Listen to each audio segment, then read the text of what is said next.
Buenas tardes con todos los participantes del primer Congreso Internacional de Fisiopatología y Patología Estructural y Clínica. De parte del comité organizador les damos la bienvenida a la sesión número 13, que está a cargo por el doctor Juan Benalcázar, quien nos va a ayudar con el tema de la suficiencia venosa a la úlcera. Él es cirujano vascular, cirujano de trasplante renal, experto universitario en heridas vasculares en miembro inferior y pie diabético. Tiene una maestría en medicina genómica, mención en trombosis, y fue presidente de la Sociedad Ecuatoriana de Angiología y Cirujano Vascular. Sin más que agregar, le dejamos el espacio, estimado doctor, para que nos pueda ayudar. Les agradezco por la invitación. De la suficiencia venosa a la úlcera. Creo que me da un espacio gigante como para poder expresarme y manifestarles algunas características que podrían terminar siendo tan básicas, pero tan elementales y necesarias en este proceso, probablemente de mirar a las varices y de mirar a las venas como una patología poco importante, pero ustedes saben que desde el punto de vista epidemiológico es muy frecuente. Vamos a empezar por las bases. Como les digo en clases a mis estudiantes, si no sabemos por lo menos las vocales, es difícil conocer el abecedario. Para empezar, las capas de la pared venosa se parecen igual al de las arterias, pero tienen ciertas características especiales. La capa interna o endotelio, a diferencia de lo que sucede con las paredes internas de la arteria, las capas internas tienen estas dos estructuras internas que se las conoce como valvas, que están direccionadas en el caso de las extremidades inferiores y de las superiores hacia arriba, orientadas hacia la aurícula derecha. Ese es el lugar a donde tiene que desembocar, ese es el sitio en donde tiene que terminar el flujo venoso. Además, tenemos una capa media, la misma que está conformada por una interna y otra externa. Estas capas medias están conformadas por células C y M. Es una capa muscular netamente conformado por células lisas. Y por último, una capa externa, en la que vamos a ver entre la capa externa y la capa externa de la capa media a la vasa vasorum, que es la encargada de nutrir la capa externa y la capa media, además de terminaciones nerviosas. Estas tres capas constituyen o conforman la pared venosa. La unidad, como ustedes conocen, la unidad en cirugía vascular en la parte de la circulación se llama capilar. El 100% del flujo venoso que viene a través de la arteriola pasa a las metaarteriolas y va a lo que se conoce como el capilar verdadero. Este 100% del volumen de sangre es absorbido, es llevado, es retornado a través de la vénula. La vénula lleva el 90% del flujo, habiendo un remanente para macromoléculas, que es el sistema linfático, que se encarga de este 10% restante. Por lo tanto, el sistema circulatorio en sí está conformado por arterias, por venas, creo que todos recordamos eso, pero probablemente esta estructura olvidada es el sistema linfático. Que el sistema linfático juega un rol importante dentro de la fisiopatología, por ejemplo, del edema. Existen circunstancias en las que se obstruye, se tapa la vena y vamos a tener edema de origen venoso. También tenemos posibilidad de que estos conductos linfáticos se obstruyan y ocasionen también edema. La diferencia entre un edema de tipo linfático y un edema de tipo venoso crónico es harto difícil clínicamente de determinar, pero la historia clínica nos llevará muy probablemente a sospechar si se trata de una patología linfática o es de una patología venosa.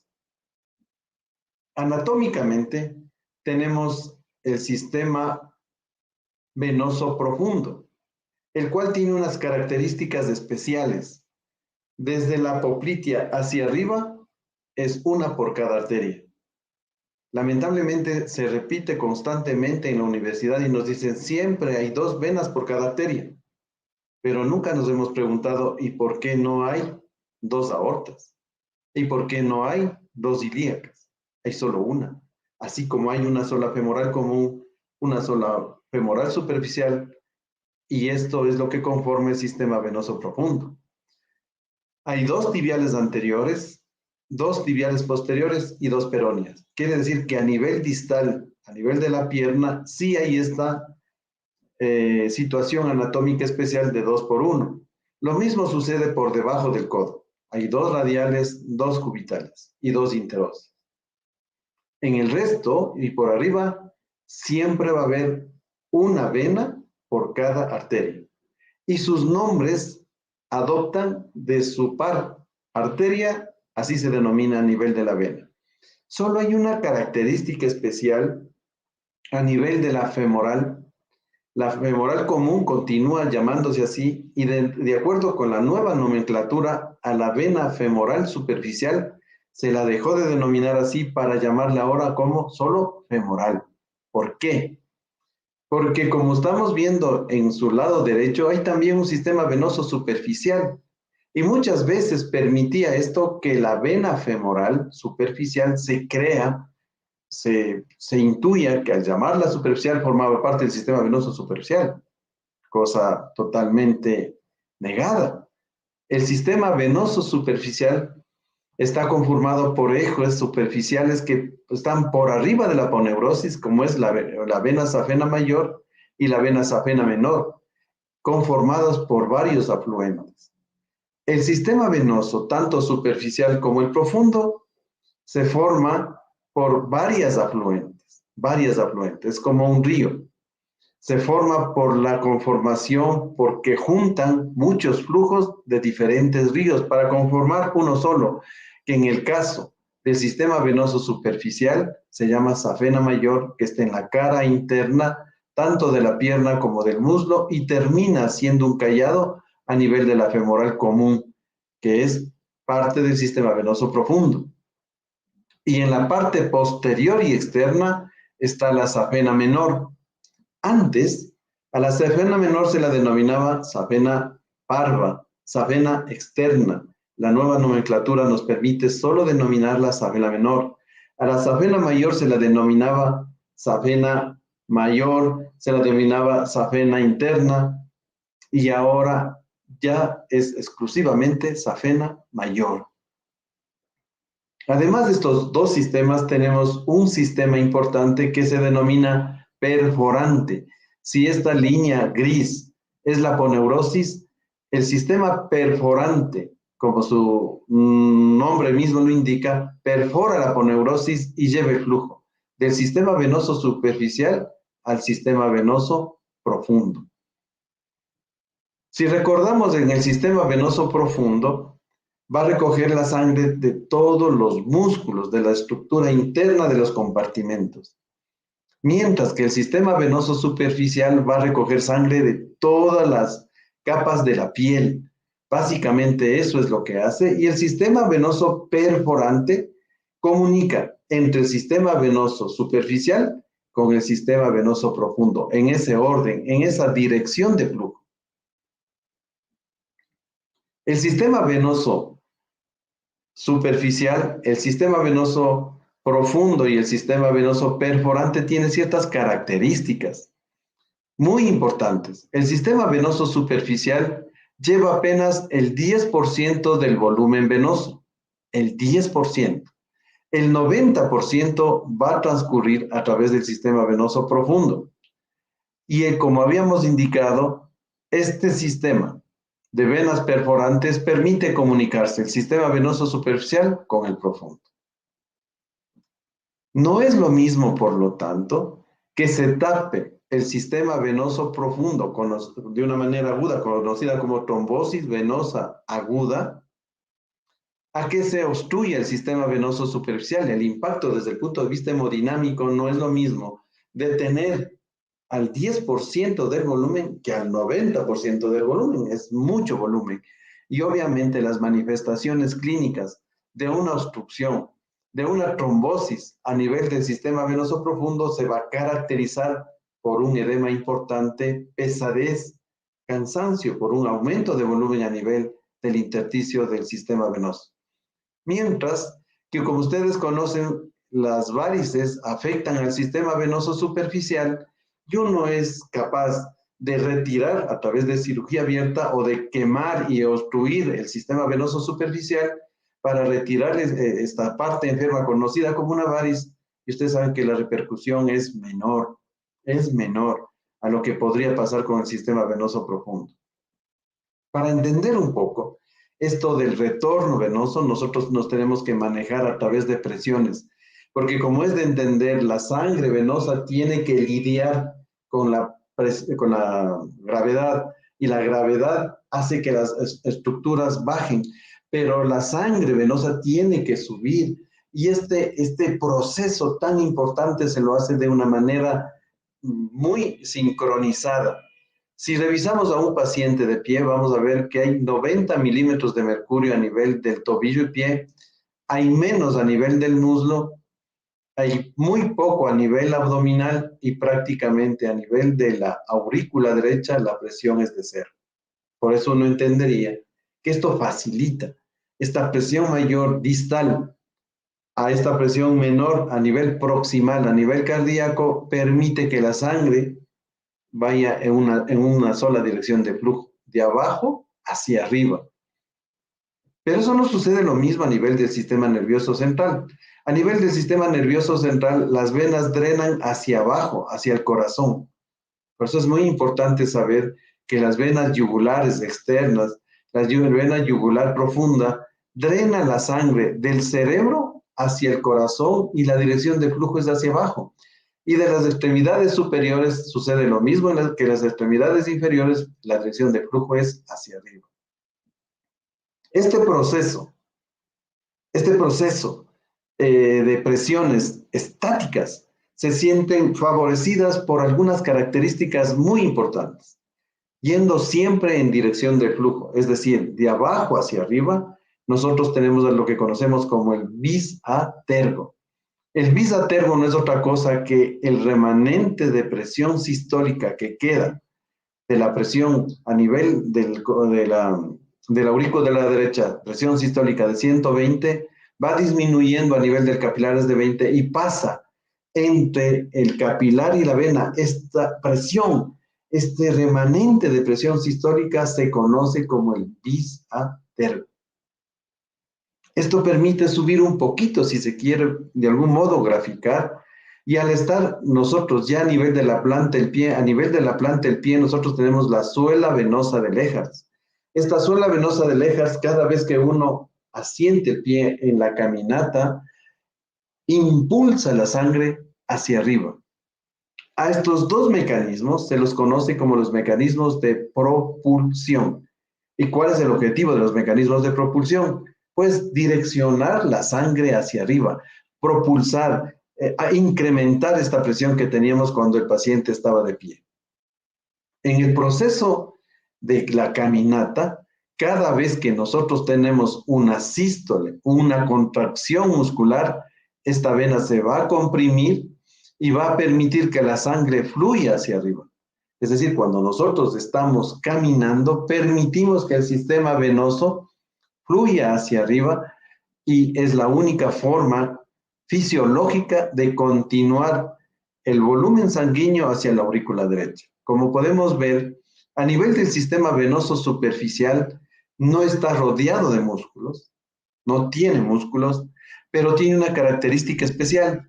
El sistema venoso superficial tiene mucho más válvulas. El sistema venoso profundo tiene menos válvulas. La dirección del flujo siempre va a ser en el sistema venoso superficial igualmente hacia arriba. Y a nivel del sistema venoso perforante, el flujo es de lo superficial hacia lo profundo, por la presencia, por la disposición de las válvulas.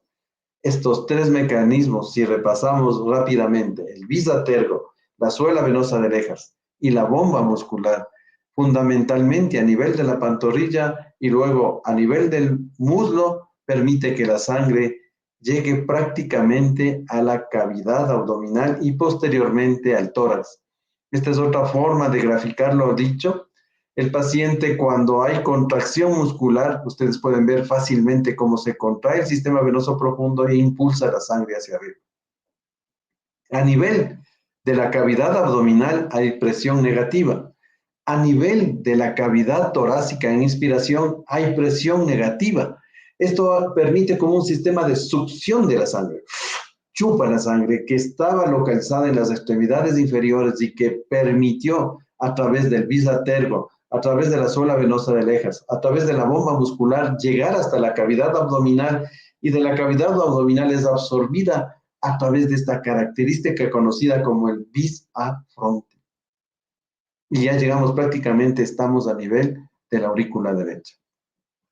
Pero todo esto no sería nada, doctores, no sería nada si no tuviéramos estas estructuras hermosas llamadas válvulas, conformadas por dos valvas, que como ustedes ven no se abren completamente, pero el momento en que la sangre quiere retornar se cierra en el 100%.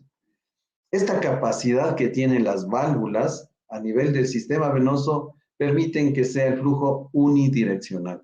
Como lo habíamos mencionado brevemente, a nivel del sistema venoso superficial hay menos válvulas que a nivel del sistema venoso profundo. Hay más válvulas en el sistema venoso profundo de la rodilla hacia abajo y hay menos válvulas en el sistema venoso proximal. Y peor aún, a nivel de la vena cava, prácticamente no hay válvulas, ni tampoco a nivel de la vena cava superior. Entonces, esto permite que cuando ya estamos en la cavidad abdominal y en la cavidad torácica, a través de este hermoso mecanismo que se llama la capacidad de aspiración de la sangre, llegue fácilmente a nivel de la aurícula derecha. Pero existen ciertas características, existen ciertas circunstancias en las que este sistema venoso se puede dañar, y eso es lo que se conoce como enfermedad venosa crónica. ¿Qué es una variz? Es una dilatación tortuosa y permanente de una vena superficial y a nivel de los miembros inferiores. Porque esto de insistir que es del sistema venoso superficial, con bastante frecuencia a nuestra consulta, llegan pacientes que me dicen, doctor, vengo porque el doctor Luchito me acaba de diagnosticar varices internas. Uno sacude la cabeza y le digo, perdóneme señora, y el doctor Luchito, ¿qué examen le hizo para llegar a ese semejante diagnóstico? Dice, no, solo me vio. Es harto difícil, doctores, que ustedes pueden encontrar daño del sistema venoso profundo mirando solo las piernas. Pero existen ciertas características, obviamente, anatómicas, que probablemente si yo veo este recorrido, digo, definitivamente esta es la safena menor. Sí necesito eco para investigar el sistema venoso profundo, pero sí clínicamente podría sospechar con bastante posibilidad de acertar de que aquí la safena menor está insuficiente. Asimismo, a la simple inspección podría yo decir por localización anatómica que la safena mayor podría estar insuficiente y esto está creando estas varices. Pero jamás me atrevería a decir, con mirar esto, de que el sistema venoso profundo y peor aún el perforante también podría estar comprometido. Se necesita vivir el proceso para llegar a este diagnóstico. Pero para entender, habíamos dicho que eran estructuras, dos valvas bicóncavas direccionadas hacia arriba, que cuando estaban suficiente impedían el retorno, el reflujo venoso, y cuando están dañadas, como podemos ver aquí, a esto es lo que se denominamos nosotros insuficiencia valvular, y esta insuficiencia valvular fisiopatológicamente es la mamá de la enfermedad venosa crónica. Para que haya enfermedad venosa crónica, en la mayoría de los casos, tiene necesariamente que haber insuficiencia valvular. Esta insuficiencia valvular permite que haya un incremento del volumen y este incremento del volumen va a ocasionar un incremento de la presión. Porque si recordamos, nuestros primeros años a nivel del colegio nos enseñaron que era directamente proporcional a la presión, el volumen por la resistencia. Si hay aumento de volumen, va a haber aumento de presión. Entonces, aquí ya podríamos terminar cerrando la primera idea y podríamos decir lo siguiente. Hay insuficiencia valvular y como consecuencia hay hipertensión venosa. Hipertensión venosa. ¿De qué hipertensión venosa estamos hablando? De las extremidades en este caso. Hay hipertensión venosa. Cuando uno compara las presiones, en verde está en una persona sana, quiero que vean cómo van las presiones, y en rojo de una persona enferma. Una persona, cuando está acostada, tiene presión baja, en cero. Cuando se sienta, está alrededor de los 80. Cuando el paciente está parado, puede llegar hasta los 100 milímetros de mercurio, pero cuando el paciente inicia la caminata, inmediatamente baja la presión, hasta cuando se detiene y vuelve a subir. No sucede lo mismo en un paciente fisiopatológicamente enfermo con una válvula incompetente, con hipertensión de base. Miren, se mantienen las presiones elevadas. Y estas presiones elevadas causan lo que se denomina como el shear stress. Y este shear stress se manifiesta como conclusión, para que sea muy simple, despierta la cascada inflamatoria y produce un estado de inflamación. Vamos a graficar. Esta es una teoría formulada por el doctor Bergan. En la mayoría de los casos suceden exactamente así. Yo lo he explicado así desde el principio. Había dicho que hay un daño valvular. Este daño valvular va a permitir que haya reflujo, que era el aumento de volumen y que causaba hipertensión. Esto va a crear un daño a nivel de la pared de la vena y eso clínicamente se va a manifestar como una variz. ¿Sí? Daño valvular, reflujo, hipertensión, daño de la vena, variz. Esto es a nivel macrocirculatorio. Pero la repercusión a nivel del capilar, doctores, a nivel del capilar va a haber fuga del capilar hacia el intersticio de un volumen excesivo producto de la hipertensión venosa, va a haber daño capilar y eso clínicamente se va a manifestar con edema. Por eso es que los pacientes con insuficiencia venosa crónica, escúchese variz, estos pacientes se manifiestan clínicamente por edema vespertino, edema de la tarde, acompañado de pesadez, de cansancio. Además, a nivel del intersticio hay acúmulo de metabolitos como ácido láctico, lo que ocasiona calambres. Por eso es bastante común las personas que tienen varices que manifiesten dolor, calambres, comezón, hinchazón, pesadez, cansancio. Pero el problema no se detiene ahí. Esta fuga de hemosiderina, esta fuga de hemoglobina hacia el intersticio, hace que se ponga en contacto este pigmento oscuro con la piel. Y este pigmento oscuro en contacto con la piel va a provocar lo que se denomina como dermatitis ocre. Dermatitis ocre. Como el sistema linfático que se encargaba del 10% de retirar todas las macromoléculas como las proteínas, entonces está incapacitada, tiene tanto volumen acumulado en el intersticio que ya no alcanza y se acumula. Y eso hace que se produzca la dermolipoesclerosis, que se caracteriza por piel dura. Está muy dura la piel. Dermolipoesclerosis. Y por último viene la úlcera, que sería como el extremo, el grado más elevado de enfermedad. Pero ustedes pueden ver que desde el daño macro hasta el daño micro siempre acompañó la inflamación. ¿A qué? A la insuficiencia valvular, a la hipertensión venosa, siempre acompañó la inflamación. Y por eso, como conclusión muy sencilla, muy útil de recordar, es que se caracteriza la enfermedad venosa crónica por insuficiencia valvular, hipertensión, inflamación. Siempre, siempre, siempre las tres Is. En el proceso, doctores, que ustedes quieren investigar esta enfermedad venosa crónica, necesitamos una historia clínica detallada. En muchas oportunidades tenemos antecedentes patológicos personales, mamá, papá varicoso, con sobrepeso, estancias muy prolongadas de pie, pasan, por ejemplo, los militares, los policías, los dependientes de una tienda, mucho tiempo de pie, o mucho tiempo sentado como los oficinistas, esto crea una predisposición. Si aparte, mi papá, mi mamá ya me dejó una cierta influencia genética y yo paso mucho tiempo parado, no hago ejercicio, tengo sobrepeso, muy probablemente el desenlace final va a ser que yo tenga varices. Cuando el papá y la mamá tienen varices, es muy probable que su hijo varón o su hija femenina tenga varices.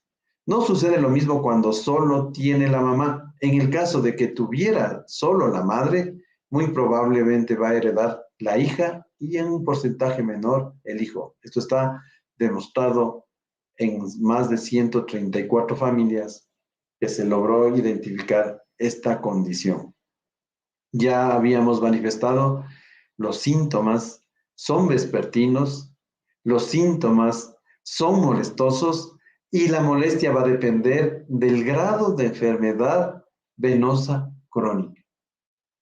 No es lo mismo tener enfermedad leve a tener su máxima expresión, que es la úlcera venosa.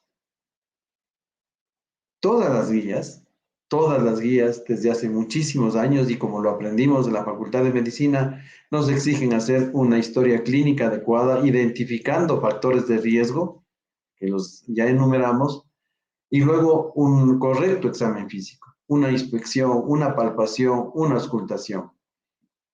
Esta es la guía europea. Se necesita ir identificando signos y síntomas de enfermedad venosa crónica. Una condición bastante especial para los cirujanos vasculares, porque solo es para nosotros, es que a los pacientes siempre les vemos el examen físico de pie. Siempre tiene que estar el paciente de pie. ¿Por qué? Porque, doctores, si al paciente le ponemos en decúbito supino, sucede esto. Y sucede esto porque prácticamente, como habíamos repasado inicialmente en la parte de fisiología, un paciente acostado tiene cero de presión. Esta paciente es hipertensa. Si le acostamos, esa presión baja y como consecuencia de esa disminución de presión, esta manifestación, este signo de mirar las varices, prácticamente pueden ver ustedes casi que desaparece. Esto es la dermatitis ocre. Este es el eczema, producto como consecuencia de estas varices bastante grandes. Los signos, por lo tanto, siempre deben de ser orientados a buscar la dermatitis ocre, el eczema, la dermolipoesclerosis y, por último, la úlcera. Pues este era el panorama. Yo recuerdo hace 27 años, yo tenía un profesor que venía de la escuela brasileña, otro profesor que había estudiado en Argentina. El uno me decía que esta es la clasificación correcta que debo usar. El otro que venía con otra escuela me decía, no, esta es la mejor. Y entonces uno se quedaba en el limbo y decía, ¿y ahora cuál uso? Cuando estaba con un jefe este y cuando estaba con el otro jefe está otro. Pero esto sufrió una evolución. En el año de 1996, una vez que habíamos tenido un sinnúmero de clasificaciones, se crea la clasificación CEAP. Esta clasificación CEAP, luego, posteriormente, es actualizada en el 2004, pero creo que la clasificación casi completa se la realizó en el 2020 y esta es la que vamos a revisar. Y yo creo que si ustedes ponen clasificación CEAP, van a tener acceso a la de 1996, a la de 2004 también con bastante frecuencia, pero esta no. ¿Por qué? Porque yo creo que todavía existen, siempre es un proceso hasta que nos familiaricemos y que empecemos a usar. ¿Por qué es útil, doctores? Porque es útil que ustedes cuando vean un paciente con varices o un paciente con manifestaciones clínicas y no varices, con manifestaciones clínicas de enfermedad venosa crónica, hacer el CEAP, porque nos permite hacer nuestro proceso, que era la investigación clínica, intentar encontrar la razón, la etiología de esa enfermedad, luego relacionar con la parte de anatomía y por último con la fisiopatología. Esto va a depender del nivel de atención. La parte clínica, ¿qué es lo que necesita? Solamente una buena historia clínica. Y en cuanto a etiología, una buena historia clínica. En cuanto a anatomía, no, porque si recordamos teníamos un sistema venoso superficial que como lo repasamos podríamos terminar de algún modo aproximándonos al diagnóstico. Pero también tenemos un sistema venoso profundo y el sistema venoso profundo no vamos a poderlo ver, por lo tanto es imposible. Tenemos un sistema venoso perforante, no vamos a poder ver. Y la fisiopatología, si bien a veces pudiera ser fácil, como por ejemplo un paciente que tuvo el antecedente de trombosis venosa profunda, que se manifestó clínicamente, y si no se manifestó clínicamente, ese paciente podría haber tenido una trombosis silente y la fisiopatología se nos altera si uno quisiera ser exclusivamente clínico. Es necesario realizar esto de acuerdo con la escuela americana y esta es la última guía europea que tenemos igualmente el gusto de compartirles desde 2022 con un nivel de evidencia y recomendación 1A. Doctores, les invito y les invita tanto la escuela americana como la escuela europea a realizar siempre el CEAP. ¿Qué significa C? Habíamos hablado de la parte clínica. Con C0 se considera personas sin varices, prácticamente piernas aparentemente normales. Como C1 se considera las varices, a las telangiectasias, otros les denominan a esto las telarañas, se parecería. Existen estas de color rojizo, color lila, a esto es C1. Las C2 son varices ya más grandes, se podría aquí tal vez intuir que podría ser la safena mayor, la insuficiente, a esto se denomina C2. Existe una subclasificación de C2 que significan la C2R. Se nota muy claramente que este paciente ya fue intervenido quirúrgicamente por sus varices, sin embargo, ustedes pueden ver que existen varices. A esto denominamos nosotros como C2R, venas varicosas recidivantes. C3 es cuando a más de varices tenemos edema. Miren, este paciente está usando su calcetín normal y podemos ver claramente cómo se forma este canal solo por el uso de la media normal. No es una media de compresión, sino su media normal que ya le está ocasionando problema. A esto es entonces C3. C4 es cuando la piel ya cambia de color, habíamos dicho, la dermatitis ocre. Esto es C4A. Cuando se complica esta situación y ya tenemos dermolipoesclerosis más dermatitis ocre, este es C4B. Y por último, a esto que se denomina la corona flebectásica, todo esto que estamos viendo aquí, C4C. C4A, cambios de coloración. C4B, no solo cambio de coloración, ahora hay induración de por medio. Y el C4C, corona flebectásica. C5 es cuando aquí ha habido una úlcera y está ahora, como vemos muy claramente, cicatrizada. Miren la diferencia de color, de apariencia entre el pie y pierna izquierda en relación a la pierna y pie derecho. Este es un paciente con una úlcera activa, C6, y este es un paciente que ya su úlcera cicatrizó y está recidivando, C6R. Estas son las últimas grados del CEAP. Y luego pasamos a analizar la parte de etiología. La etiología podría ser primaria, secundaria, como por ejemplo de una trombosis venosa profunda, secundaria intravenosa como una trombosis venosa profunda, secundaria extravenosa como por ejemplo una compresión externa por un tumor, se comprime externamente la vena y eso causa un efecto obstructivo de la vena y provoca enfermedad venosa crónica. También existen personas que nacen con enfermedad venosa crónica y existen circunstancias en las que no se logra identificar. Primaria, secundaria, congénita y no identificada. Pero para avanzar y poder hacer la A, que era anatomía, obligatoriamente necesitamos de un eco Doppler color, que es transdérmico. Se puede identificar el sistema venoso superficial el sistema venoso profundo, el sistema venoso perforante, a través del ecodoppler color. Cuando hablamos de la A y adjuntamos la S, estamos hablando del sistema venoso superficial y ustedes pueden ver cómo existen hasta subclasificaciones. Cuando estamos hablando de la A, que es anatomía, y la D, estamos hablando del sistema venoso profundo y dependiendo de la localización vamos a tener esta clasificación. Y por último, de nuestro sistema venoso perforante. Cuando está comprometido el sistema venoso perforante, vamos a tener esta otra subclasificación. Condición sine qua non para hacer la A de anatomía, ecodoppler color. Y ahí vamos a poder identificar si el sistema venoso superficial es del enfermo, si el sistema venoso profundo está en el enfermo o el perforante está enfermo. O podría ser la suma de los dos, o podrían estar los tres enfermos al mismo tiempo.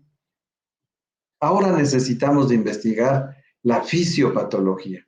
Y para la fisiopatología, nuevamente, ecodoppler color. Cuando existe una trombosis venosa profunda, estas válvulas que eran, cuando estaba antes de la trombosis, completamente sanas, después de la trombosis producen un efecto de inflamación y de retracción y las válvulas quedan insuficientes, ¿sí? Y provocan reflujo. O un trombo crónico que no permite el paso del flujo sanguíneo ocasiona daño fisiopatológico, o pueden estar sumadas las dos, tanto el reflujo como la obstrucción. Y circunstancias en las que a pesar de hacer un buen eco, no vamos a encontrar una causa identificada. Creo que si hay compañeras o compañeros que empiezan a ver las piernas, dicen, hijo, yo también tengo estas telarañitas, ¿será que termino con úlcera como indica el doctor? Es probable. Pero para que esto se cumpla, si eran jóvenes, esperen en el tiempo. Pero no esperen sin haber bajado de peso. Porque si no bajan de peso, si tienen ese problema, sí es muy probable que terminen con una úlcera. Y el hecho de tener antecedentes familiares de un paciente con varices y peor aún con úlceras, de algún modo determina la gravedad de enfermedad que usted podría llegar a tener. Es más fácil que el sexo masculino permita esta progresión de la enfermedad frente al sexo femenino. ¿Por qué? Porque lamentablemente el género masculino, doctores, tenemos el vello, y el vello disimula la enfermedad, no permite ver la enfermedad, mientras que las mujeres les gusta lucir sus piernas y se preocupan más por su salud y precozmente van a la consulta del vascular. Hicimos una correcta historia clínica. El segundo proceso necesario es saber si hay o no hay compromiso arterial. Dice, pero si el paciente vino por las venas, sí, pero recuerde que es una unidad. Las arterias, las venas, los linfáticos. Y usted tiene que tener una idea muy clara de lo que está pasando. Y para tener una idea muy clara de lo que está pasando con el sistema venoso y decir que está independiente, que es completamente, exclusivamente una enfermedad venosa, necesita saber cómo está la parte arterial y para esto es muy simple. No necesita ningún examen especial, ningún insumo médico, no, necesita solamente topar los pulsos. Vamos a topar a nivel inguinal el pulso femoral, el pulso popliteo, el pulso tibial posterior y el pulso pedio. El momento en que existan todos los pulsos, usted esté seguro que se trata solo de enfermedad venosa. Si uno de los pulsos falta, de los 4 pulsos falta, es muy probable, se ha hecho estudios en más de 18,000 pacientes en donde se comparó versus índice, tobillo, brazo, la palpación de los pulsos, y cuando usted palpa los pulsos, los siente fuertes y están los 4 presentes, siéntase con toda la seguridad, es decir, ahí no hay enfermedad. Y obviamente que si uno no siente un pulso y estás en atención de primer, segundo nivel, creo que lo adecuado sería transferir a ese paciente previo a que tú confirmes de que el paciente tiene sintomatología venosa o sintomatología arterial.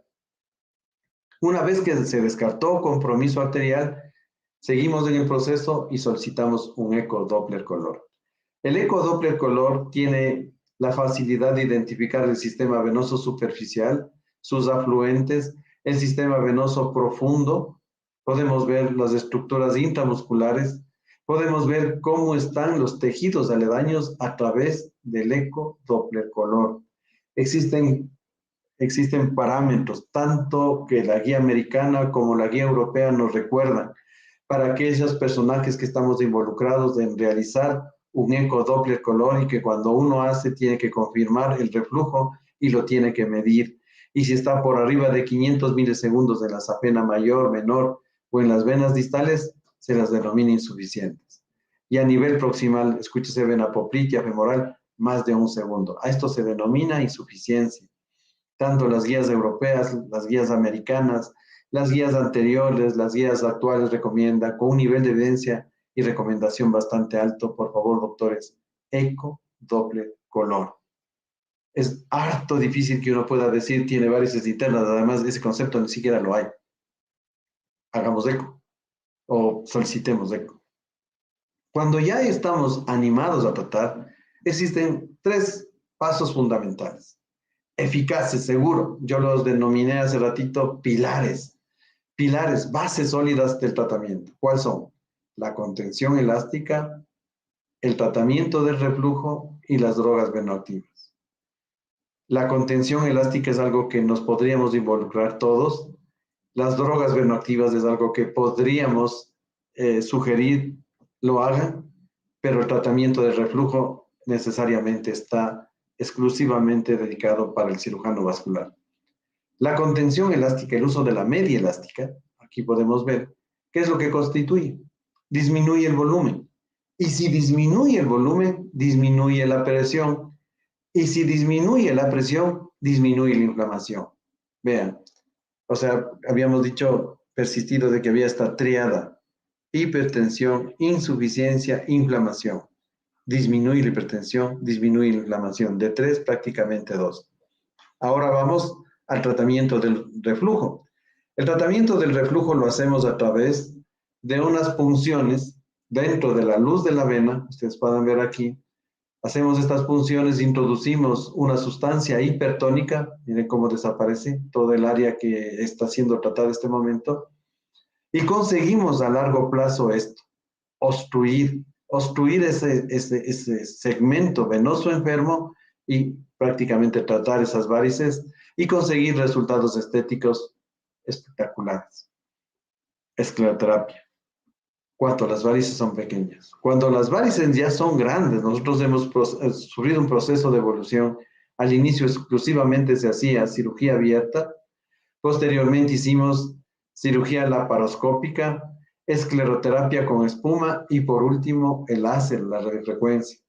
Tanto el láser como la radiofrecuencia lo que hace es una ablación térmica, queme el endotelio, inflame el endotelio, trombose el endotelio.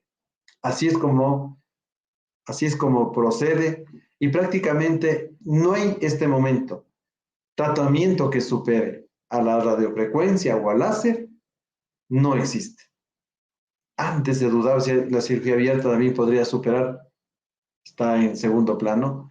Algunas guías de flebología decían la escleroterapia con espuma podría ser igual que la cirugía por ablación por láser o radiofrecuencia. No es así. Prácticamente a la cabeza, con un nivel de evidencia y recomendación 1A, todos los procedimientos de ablación térmica endovenosa, tanto para la safena mayor como para la safena menor. Los resultados son funcional y estéticos espectaculares. Y respecto de las venas venoactivas, yo creo que esto es importante hacerles alguna consideración.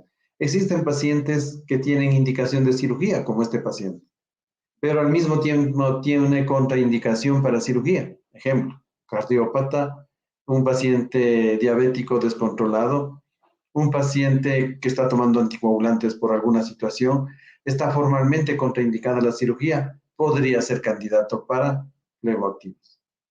Un paciente obeso con riesgo quirúrgico alto y que desesperadamente ansía terminar las molestias secundarias a sus varices, el dolor, los calambres, la comezón, la hinchazón, la pesadez, el cansancio, no lo quiere tener. ¿Cuál es la recomendación?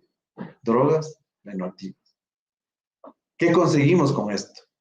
Disminuir, provocar un efecto vasoconstrictor, disminuir la luz de la vena y gracias a esta disminución disminuir el volumen, disminuir la hipertensión, disminuir la inflamación.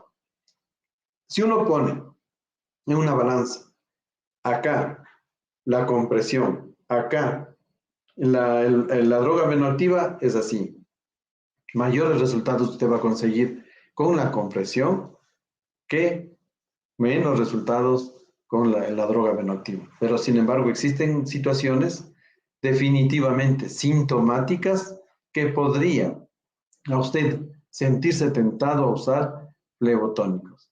Y estos son los niveles de evidencia y recomendación. Pues como ya habíamos indicado, los resultados tanto estéticos como con los procedimientos endoluminales son muy bonitos, o sea, estéticamente se ve, funcionalmente se ve perfecto. El paciente tiene menos dolor, menos calambres, menos comezón, menos hinchazón, menos pesadez, menos cansancio. Dije menos. O sea, que quiere decir que existen pacientes que a pesar de haberles retirado sus varices, continúan con síntomas. Sí, doctores. ¿Y qué hacen ahí ustedes? En nivel de atención de primero o segundo nivel, denle drogas venoactivas. Sí, porque en estas circunstancias el paciente ya no necesita una nueva cirugía. Y hay bastantes pacientes que se rehúsan, rechazan la compresión. Esos pacientes probablemente sean muy buenos candidatos a las drogas venoactivas. Por último, quería presentarles esto que pueden ver muy fácilmente en YouTube, pueden ver en Google, googlear y van a encontrarse, pero esto es lo que vemos, los cirujanos vasculares. Dermatitis ocre, eczema. Si pudiéramos topar aquí, veríamos dermatolipoesclerosis. Aquí, antes de que estuviera esta úlcera, debería estar aquí. Ahí se llama atrofia blanca, una manchita de color blanco. Y por último, la úlcera. Cuando vean esta úlcera, doctores, pues no duden, no se olviden esta imagen y no duden. Muy probablemente esta sí es una úlcera venosa. Pero ¿qué necesito para estar seguro? ¿Biopsia? No. ¿Qué necesito? Pues necesito topar los pulsos. Si el paciente en esa extremidad tiene los dos pulsos, el tibial posterior, el tibial anterior, no tiene ninguna otra necesidad. Ese paciente tiene úlcera venosa. Entonces tiene úlcera venosa y tenemos que rapidito transferir a segundo, a tercer nivel. Yo creo que si tenemos los insumos, probablemente no necesariamente tendríamos que transferir.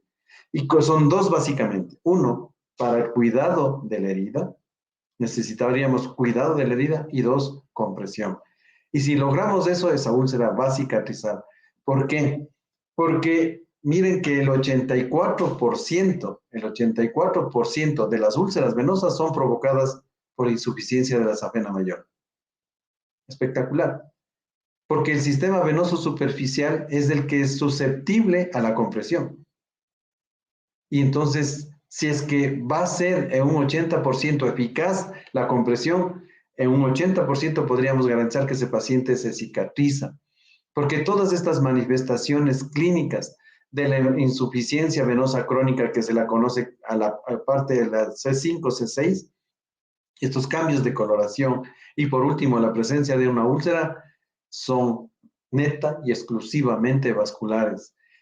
Tal vez inicialmente el dermatólogo podría ayudarnos con una crema hidratante, tal vez, porque yo también estoy en capacidad de dar una crema hidratante.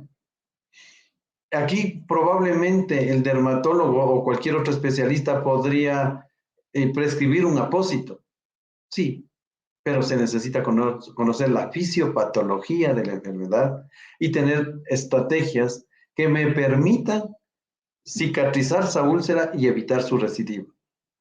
Otra vez, ¿se acuerdan los 3 consejos? Contención elástica, reflujo, drogas venoactivas. La compresión, pues va a permitir que el proceso de cicatrización se acelere. La compresión va a ayudarme, como ustedes pueden ver aquí, la compresión va a ayudarme a disminuir el proceso de inflamación.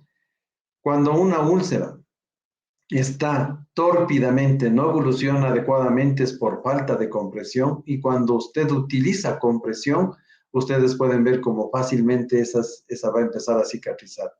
Y prácticamente vamos a lograr, a base de cuidado de la herida y compresión, cicatrizar esa herida. Pero existiría la posibilidad de que recidive, y para que no recidive, necesitamos al cirujano vascular. ¿Qué es la invitación? No solamente para nuestros pacientes, para nosotros, pues hacer ejercicio. El que le guste al paciente, no el que me gusta a mí, no el de mi preferencia personal. A mí me gusta trotar y me gusta nadar. Pero si al paciente le prescribimos natación y el paciente tiene una úlcera, no lo va a hacer. Si el paciente no tiene piscina, no lo va a hacer. Si tiene limitación económica, no lo va a hacer, pero podría caminar. Y si el paciente tiene facilidades, podría hacer bicicleta. Lo importante es que haga una actividad física. Prácticamente en esta nueva guía, miren el nivel de evidencia y recomendación, la recomendación tan alta, doctores, de que se necesita hacer ejercicio para disminuir los síntomas provocados por la insuficiencia venosa crónica. La invitación a que trabajemos en equipo. Las varices no son exclusivas del cirujano vascular. Las varices podrían ser de trabajo en equipo en primer nivel, identifique factores de riesgo, ayude que el paciente coma, se alimenta mejor para que baje su peso, estimule para que el paciente camine, haga bicicleta, nade, lo que podría hacer cada uno de ellos. Y luego de eso, dependiendo del grado de enfermedad y que las circunstancias lo permitan, transfiere a ese paciente al cirujano vascular. Les quiero nuevamente agradecer. Creo que Yamil lo dijo al principio de mi conferencia. Fui presidente de la sociedad. En mis 2 años de gestión, en mi primer año hice un curso, mi segundo año hice un congreso. Sé lo complicado que es esto y les felicito. Les felicito.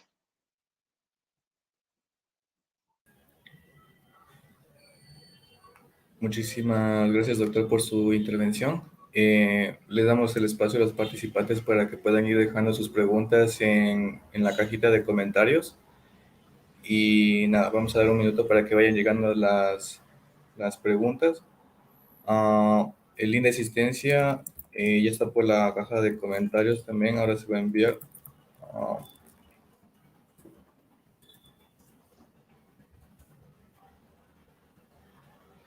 ¿Tú me lees, Yamil? Yo espero. sí, apenas vayan llegando y le voy leyendo, doc. Hay una pregunta por interno que dice si es que hay alguna contraindicación para usar medias elásticas, compresivas. Perfecto. A ver, en el proceso de investigación de todo paciente con enfermedad venosa crónica, en el proceso de investigación habíamos indicado con énfasis de que se necesita topar los pulsos. Si el paciente tiene pulsos, ese paciente necesita compresión. Ahora, ¿qué compresión necesita cada uno de nuestros pacientes? Si un paciente tiene edema, C3, y peor aún, si tiene cambios tópicos, el paciente necesita compresión de 30 a 40 milímetros de mercurio. De 30 a 40 milímetros de mercurio. Entonces es una compresión alta. Si el paciente tiene una úlcera, necesita de 30 a 40 milímetros de mercurio. Pero si por cualquier razón el paciente, en el proceso de investigación de la historia clínica, le dice, soy fumador crónico, soy diabético, obeso, y usted al topar los pulsos, usted ve que no tiene pulsos, ese paciente tiene contraindicación absoluta al uso de la media.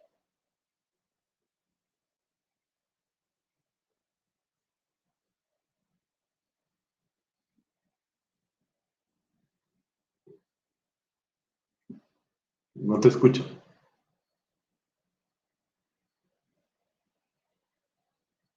No te escucho. Perdón. Bueno, de momento no están llegando más preguntas, solamente están llegando ciertos comentarios. Por ejemplo, excelente ponencia, muy bien, excelente presentación. Y nada, creo que realmente quedó muy claro todo, Doc. Simplemente nos quedaría agradecerle nuevamente. Esperamos contar con usted en próximas ocasiones. Y nada, le dejo un espacio para que se pueda despedir de los ponentes, de los participantes. Bueno, gracias, Yamil. Creo que son oportunidades que uno las tiene que aprovechar. Me siento honrado de que tú me hayas dado este espacio. Entiendo que existen más profesores. Creo que la responsabilidad de cada uno de nosotros es no a menospreciar ninguna enfermedad. De lo que uno atiende, entiende y de lo que entiende, acepta, y muchas veces solo de lo que uno conoce tiene la capacidad de sospechar y muchas veces de diagnosticar. Hay muchas personas, muchos doctores que no nos tomamos ese tiempo de mirar las piernas. Si el paciente viene por dolor de garganta, pues nos limitamos a la garganta. Si el paciente es diabético, nos limitamos a analizar, a examinar detenidamente su glucosa, su hemoglobina glicosilada. Miren las piernas. Muchos pacientes diabéticos terminan sin extremidades. Y en la experiencia personal y en la estadística, muchos de nuestros pacientes que fuman terminan amputados. Entonces, la invitación a mirar las piernas, la invitación a seguirse reuniendo, capacitando, porque ese es el futuro. Éxitos, doctores. Me siento muy feliz de haber participado en este evento. Muchísimas gracias, Doc. De nuestra parte también muy felices de haber podido contar con usted. A tus Eh, órdenes. Muchas gracias. Chao. Con los participantes, comentarles que ahora vamos a iniciar con el sorteo de un atlas de histología, como se había indicado por los grupos de WhatsApp. Entonces, bueno, voy a dar unos 2 minutos más para que puedan seguir llenando el link. Aquí tenemos algunas respuestas. Les voy a enviar nuevamente, en caso de que aún no lo hayan visto. Les recordamos que el sorteo está limitado únicamente a Ecuador. La palabra clave que están preguntando en el chat ya se presentó en un banner en la parte baja de la presentación durante la conferencia. El link de asistencia va a estar igual disponible en la descripción de este grupo, y recuerden que todos los links de asistencia están disponibles 24 horas después de la conferencia para que puedan ver en sus tiempos libres, en caso de que no pudieran asistir en vivo.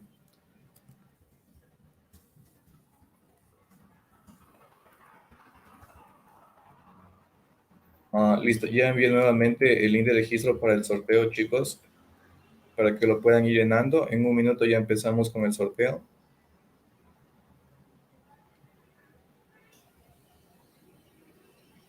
Ya, veo que están preguntando bastante sobre el link de asistencia de diferentes sesiones. Por el grupo de WhatsApp, todos los links de asistencia, después de que terminen las conferencias, los estamos colgando en la descripción de cada videoconferencia, en la descripción de YouTube. Entonces, lo que vamos a hacer es unir nuevamente, vamos a recopilar todas las 13 sesiones que hemos dictado hasta ahora del Congreso, y les vamos a enviar por el chat de WhatsApp para que puedan verla nuevamente y puedan registrar nuevamente su link de asistencia en caso de que no lo hayan visto antes. Ya, la sesión 12 no tiene palabra clave. Está indicado en la descripción de esa misma conferencia. Ya, hay veces que hay un solo link por 2 sesiones. Por ejemplo, como se habrán dado cuenta, normalmente está programado para que hagan 2 sesiones por la mañana y 2 sesiones por la noche. Entonces, cuando se envía solamente un link de asistencia, le piden 2 palabras clave. Y cada palabra clave se presenta en cada una de las videoconferencias. Por ejemplo, una palabra clave por la disertación de 11 a 12 y otra palabra clave por la disertación de 12 a 1. Entonces, ustedes simplemente adjuntan esas dos palabras clave y solamente hay un link de asistencia. Hay un link de asistencia y 2 palabras clave. ¿Ya? Por eso es que no se envía por lo general dos links de asistencia, sino solo uno, pero tienen que estar las 2 palabras clave. No sé si tienen más preguntas acerca con respecto a eso.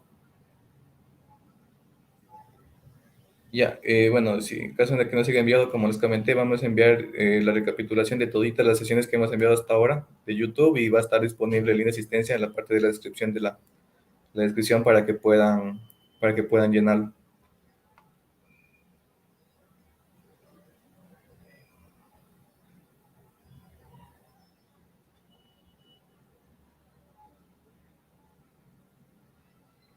Ya, bueno, espero que haya quedado claro lo de la asistencia. Como les digo, eso ya les vamos a enviar por YouTube todas las sesiones, todas las conferencias que se han enviado y van a estar habilitados todos los links de asistencia para que puedan llenarlos nuevamente y puedan cumplir con ese criterio de certificación. Con la persona que preguntó si aún puede integrarse, sí, aún hay como participar sin problema. El link de inscripción está difundido en redes, está difundido en todas las redes sociales. Ya, ya voy a empezar a proyectar la pantalla para el sorteo.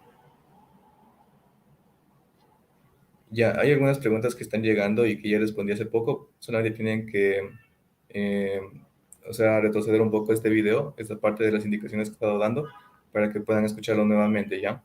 Y bueno, cualquier otra duda que tengan pueden avisar por el grupo a los administradores de los grupos de WhatsApp.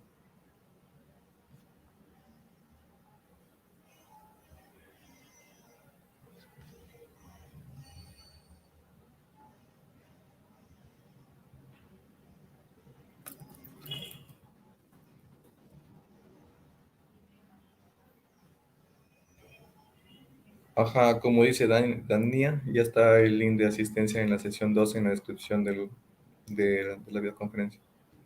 Y no, no se puede repetir la palabra clave. Tienen que ver la videoconferencia.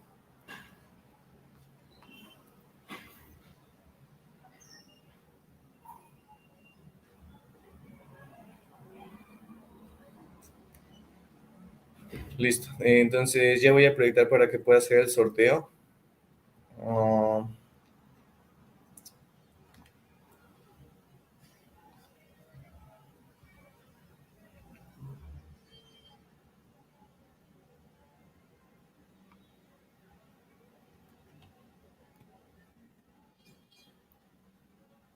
recuerden que para poder ser acreedores del premio tienen que estar presentes durante el sorteo. Caso contrario, se repetiría nuevamente el sorteo. No, los sorteos van a ser nacionales y también internacionales. En esta ocasión va a ser solo para Ecuador, por el alcance para poder entregar el premio. En esta ocasión solo para Ecuador. A ver, entonces vamos a usar la plataforma sorteados y como pueden ver ya están cargados ahí todos los nombres. Bueno, vamos a hacer que el quinto sea el ganador. Los cuatro primeros serán eliminados y después el quinto será el ganador. Entonces vamos a iniciar, chicos, y suelta a todos. Vamos a ver. El primer eliminado es Cristina Zumba. Vamos a ver. Mm, dale, Cristina Zumba. Ahí está. Dale. Bueno, todavía vamos a seguir sorteando premios en el transcurso del Congreso, así que no se desanimen por eso. El segundo eliminado es Lady Ochoa.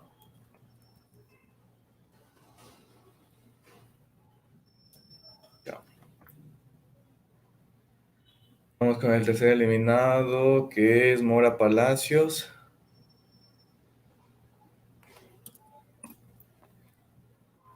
Y con el cuarto eliminado, que es Lisset.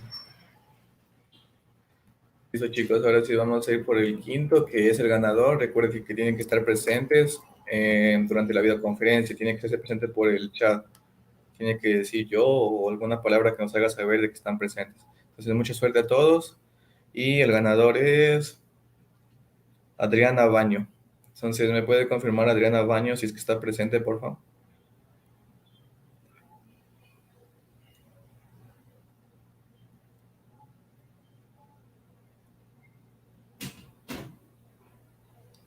Adriana Baño, vamos a dar un minuto, ¿ok?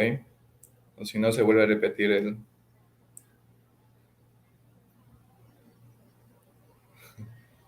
Ok. Genial, Adriana. Entonces, por favor, me escribes por interno. Mi número está en los grupos de WhatsApp. Mi número está por los grupos de WhatsApp para que me puedas escribir. Igual yo te lo envío por aquí al mío para que me puedas escribir y poder explicarte cómo te vas a ser acreedora de tu premio.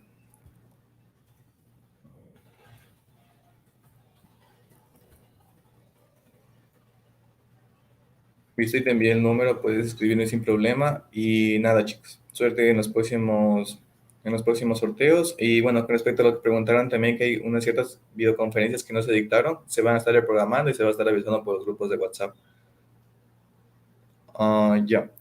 Listo, chicos, gracias por todo y nos vemos. Bueno, la conferencia de ahora también tuvo que reprogramarse por motivos de fuerza mayor. Y nada, ya estaremos avisando cuándo será la nueva fecha de dichas ponencias.